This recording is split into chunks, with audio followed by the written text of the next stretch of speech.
তোমার চেয়ে সম্পূর্ণ বেশি প্রতিভাবান কারো কাছে পরাজিত না হওয়াই ভালো, কারণ দিনের শেষে তুমি যখন নিজেকে পরাজিত করো তখন তোমার সুপার পাওয়ার হলো যখন তুমি তোমার আসল সত্তা হও। তখনই তোমার সুপার পাওয়ার হলো যখন তুমি। যদি আমি অন্য কারো মতো হতে চাই, তাহলে এটা কাজ করবে না, এবং দিনের শেষে যদি তুমি তোমার আসল সত্তা হও, তাহলে আমাদের মধ্যে 1% আছে যারা অন্য কেউ আমাদের সম্পর্কে কি বলে বা ভাবছে তা নিয়ে মাথা ঘামায় না। আমরা আমাদের আসল সত্তা হব, এটাই সেই 1%। আমিই প্রথম। কারণ আমি যে কোনো মূল্যে নিজেকে তৈরি করার জন্য প্রতিভার প্রয়োজন নেই। প্রতিভাবান হতে হলে তোমাকে প্রতিভাবান হতে হবে না, তোমাকে দ্রুততম শক্তিশালী হতে হবে না। আমার জায়গায় পৌঁছানোর জন্য তোমাকে সবচেয়ে বুদ্ধিমান হতে হবে না, এটাই তোমাকে করতে হবে। তোমাকে শুধু কষ্ট করতে হবে। যদিও তুমি কষ্ট পাও, আমার কথা শোন। তুমি সুযোগ থেকে আসতে পারো, তোমার বাবা তোমাকে একটা গাড়ি দিয়ে দিতে পারে, সে হয়তো মানুষকে চেনে, সে হয়তো তোমাকে চাকরি পাইয়ে দিতে পারবে, কিন্তু তুমি পারবে আমাকে ছাড়িয়ে যেও না। বাস্তবতা হলো তোমার প্রতিভা নেই, বরং তুমি যত দ্রুত দৌড়াতে পারো, ধরতে পারো, ছুঁড়ে ফেলতে পারো, মোকাবেলা করতে পারো। আমি বললাম, সমস্যাটা এখানেই। সমস্যা হলো তোমার গড়পড়তা আছে। এই সুযোগ কাজে লাগাতে এবং কুকুর হতে হলে তোমাকে দুটি জিনিস করতে হবে। তোমার অসাধারণ দক্ষতা প্রয়োজন এবং অসাধারণ দক্ষতা প্রয়োজন। তোমার দুটোই দরকার। আমি তোমাকে বলছি তোমার অসাধারণ ইচ্ছাশক্তি থাকতে হবে, এবং আমি তোমার মতো স্মার্ট ছিলাম না, কিন্তু আমি তোমাকে ছাড়িয়ে গিয়েছিলাম কারণ আমার কাছে সেই কুকুর ছিল। আমার সেই ইচ্ছা শক্তি ছিল। আমার সেই দৃঢ় সংকল্প ছিল। আমি পড়তে বা লিখতে পারি না, কলেজে 2বার ইংরেজিতে ফেল করার মতো, তবুও 4 বছরের ডিগ্রি পেতে আমার 12 বছর লেগেছে, কিন্তু সেই কুকুরটি সেই চাকা। আমি বললাম, ঈশ্বর যদি আমাকে ওঠার ক্ষমতা দেন, হ্যাঁ, একদিনে যা করতে হয় তা করতে আমার 5 দিন লাগতে পারে, কিন্তু আমি 5 দিনে করতে যাচ্ছি। এমন একটি বই পড়তে আমার 4 সপ্তাহ লাগতে পারে যা তুমি 1 সপ্তাহে পড়তে পারো, কিন্তু আমি বুঝতে পেরেছি যে আমি সেই কুকুরটি পেয়েছি। আর ভাবো, যদি তোমার অসাধারণ দক্ষতা না থাকে কিন্তু অসাধারণ ইচ্ছাশক্তি থাকে, তাহলে কি হবে? তুমি তার ক্ষতিপূরণ দিতে পারবে। আমি অন্ধকারে ছিলাম। তুমি সব মিলিয়ে 10 বছর ধরে অন্ধকারে ছিলাম। আমি টিভি দেখিনি। আমি কোনো গান শুনিনি। আমি সবার সাথে তাল মিলিয়ে 10 বছর ধরে ত্যাগ স্বীকার করেছি, যেমন সত্যিকারের ADHD এর জন্য। আমার যখন ছোট ছিলাম, তখন শেখার অক্ষমতা ছিল। যেমন আমি সেই কুকুরের সাথে সবকিছু কাটিয়ে উঠেছিলাম। আমি উইলের সাথে সব কাটিয়ে উঠেছিলাম। তাই আমি টিভি কেটে ফেলেছিলাম। আমি ইন্টারমুরাল স্পোর্টস কেটে ফেলেছিলাম। আমি সবকিছু কেটে ফেলেছিলাম।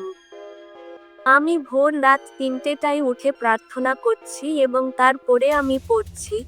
আমি আমার কথা খুব মনোযোগ দিয়ে শুনো। দুটি জিনিস, দক্ষতা এবং তোমার ভালো লাগবে। তোমার কেবল একটি ছোট স্বপ্ন ছিল। তুমি একটি বাড়ি এবং একটি গাড়ির স্বপ্ন ছিল এবং তোমার মায়ের যত্ন নেওয়া। যা কিছু করা হয়েছে, তাই তুমি যা খেলছো তার জন্য যা পরিকল্পনা করছো, বিনামূল্যে খেলছো না, তাই তারা তোমাকে শৃঙ্খলা মারছে। তুমি যা বলেছিলে, তুমি যা করতে যাচ্ছ, যখন তোমার ইচ্ছা হয় না, তখন তুমি যা করতে চাও। তুমি যখন এই গেমটি খেলতে শুরু করলে, যখন তুমি এর প্রেমে পড়লে, তখন তুমি চলো যাই, চলো যাই বলেই চিৎকার করতে শুরু করলে। প্রথমেই মনে হচ্ছিল এটাই সব, কিন্তু তারপর কিছু জিনিস ঘটবে, যেমন আমাকে এখন গভীরভাবে খনন করতে হবে এবং একটু কঠিন করতে হবে। আমি আসলে আরো কঠোর হয়েছি। তোমাকে নিজেকে শৃঙ্খলাবদ্ধ করতে হবে এবং তোমাকে শিখতে হবে যে যখন তোমার ভালো লাগছে না তখনও তোমাকে এটা করতে হবে, অথবা যখন তোমার ভালো লাগছে না তখন আসলে আরও কঠোর হতে হবে। কারণ ৩৬৫ দিনের মধ্যে এমন কিছু দিন আসবে যখন তুমি উঠতে চাইবে না। এমন দিন আসবে যখন তুমি ব্যায়াম করতে চাইবে না। এমন দিন আসবে যখন তুমি সিনেমা দেখতে চাইবে না। এমন দিন আসবে যখন তুমি অনুশীলন করতে চাইবে না। এমন দিন আসবে যখন তুমি খেলতেও চাইবে না। এমন দিন হতে পারে যখন তুমি খেলায় নামতেও চাইবে না। কিন্তু আমার কথা খুব মনোযোগ দিয়ে শুনো চ্যাম্পিয়ন, যদি তুমি পরবর্তী স্তরে যেতে চাও তাহলে আলোতে জেতার আগে তোমাকে অন্ধকারে জিততে হবে। আমরা সবাই গাড়ি কিনতে যেতে পারি, কিন্তু আমরা সবাই সকালে উঠে ঘষতে পারি না।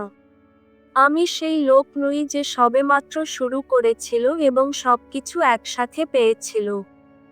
যেমন আমি শিখেছি এবং আমি বড় হয়েছি এবং আরও ভালো হয়েছি।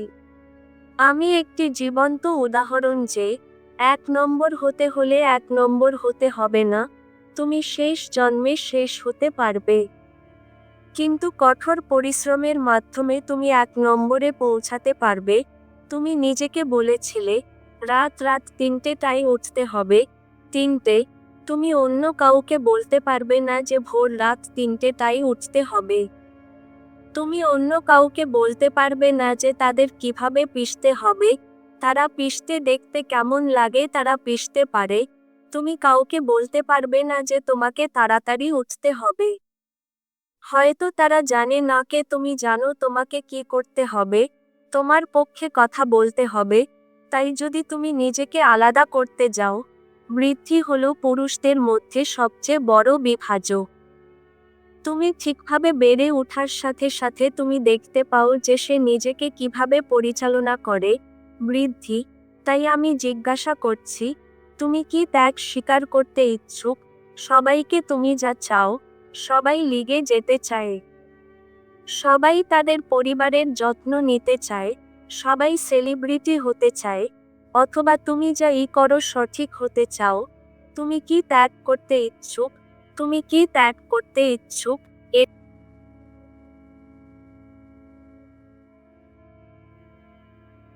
নেক্সট লেভেল বলতে বোঝায়, যদিও আমি আমার কাজে ইতিমধ্যেই দুর্দান্ত, তবুও আরও গভীরে যেতে প্রস্তুত।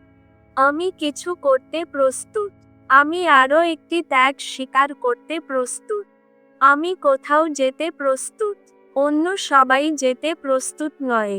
কারণ আমি এটিকে পরবর্তী স্তরে নিয়ে যেতে প্রস্তুত। তোমার সাথে যাই ঘটুক না কেন, কেউ তোমাকে যাই বলল না কেন, কেউ তোমার সাথে যাই করল না কেন, আমার তোমাকে এটা জেনে দূরে চলে যেতে হবে যে তুমি তাদের একজন, যারা নিখুঁত হওয়ার জন্য চেষ্টা করে। এর অর্থ এই নয় যে তোমাকে নিখুঁত হতে হবে, বরং এর জন্য চেষ্টা করতে হবে।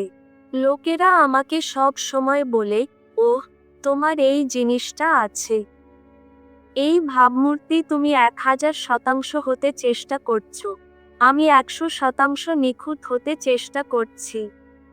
এর মানে এই নয় যে আমি তোমাকে তাড়িয়ে দেওয়ার চেষ্টা করছি না। আমি তোমাকে বিচার করছি না। আমি মনে করি না যে আমি তোমার চেয়ে ভালো। কিন্তু আমি নিখুঁততার জন্য চেষ্টা করছি। আমি অবশ্যই এরিক থমাসের আগের সংস্করণ হতে চেষ্টা করছি না।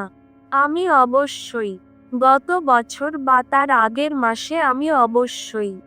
যদি তুমি আমাকে ৫ বছর আগে জানতে, তাহলে তোমার একটা ছবি তোলা উচিত, কারণ একমাত্র উপায় হলো প্রমাণ করতে যে সেই ব্যক্তিটি বিদ্যমান ছিল।